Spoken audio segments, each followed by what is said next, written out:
today I want to show you how to make from scratch buttermilk pancakes. Very, very easy. What you're going to be using is some all-purpose flour, some baking powder, whole milk, if possible, and a little bit of lemon juice to make your faux buttermilk. If you have buttermilk, that's wonderful.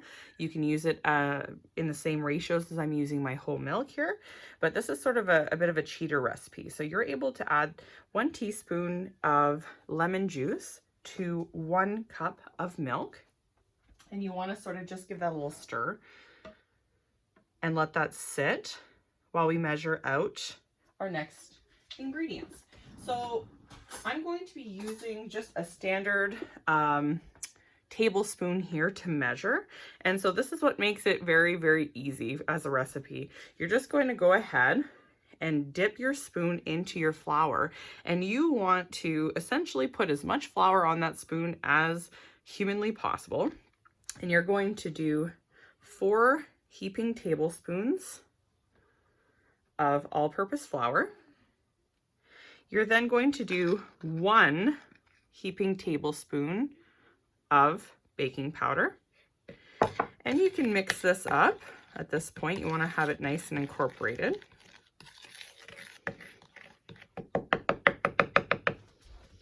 Oh, and I forgot one of my essential ingredients here. How could I forget? So we've got a fresh egg. So 1 large egg. We're lucky enough to keep our own hens here, so this is a very fresh egg, and you only need the 1, okay? So once this is all mixed together, you're going to want to make sort of a well in the middle of your dry ingredients. You're going to crack your egg into that well, and then we're going to be adding our buttermilk mixture. Now you'll know that it has actually set once you can see there's sort of grains as though the milk has gone bad, but that's what the lemon juice produces, and that's what gives it that buttermilk flavor, a little bit more acidic. So we're going to add that to the mixture. Now at this point you can most definitely add some vanilla extract if you wish. I personally don't. I just figure that the flavor is going to come from my lovely maple syrup that I'm going to be using, as well as we use our low sugar jam to top our pancakes. So you're going to have sort of a thick pudding consistency, I would say. So not depending on your taste, if you want sort of a fluffier, thicker pancake, you're going to want to maybe reduce the milk a little bit. And if you like sort of a thinner pancake, you can add just a little bit more milk. And there you have it. So there's our pancake batter. This is our basic batter. So at this point, I'm going to preheat my griddle, and then I'm just going to drop them onto the griddle in about, I use a 1/3 cup measuring spoon to put that in the pan, and you're going to cook it on one side until you see little bubbles coming through onto the other side of the pancake. You're going to flip it over and cook it for another 2 minutes roughly on a medium heat. And we'll be back. I'll show you what that looks like.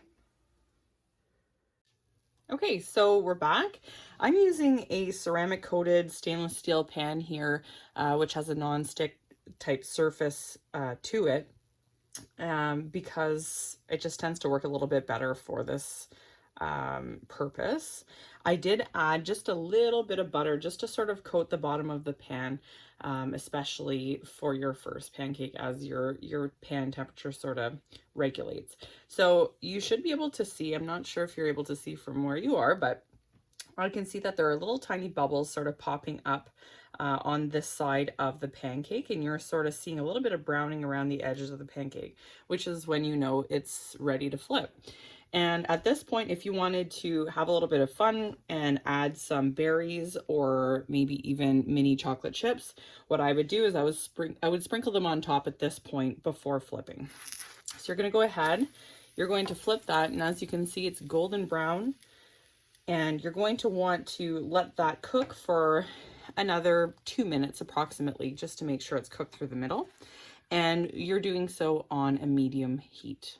And that's really it, folks. You can serve them up with whatever kinds of toppings you prefer.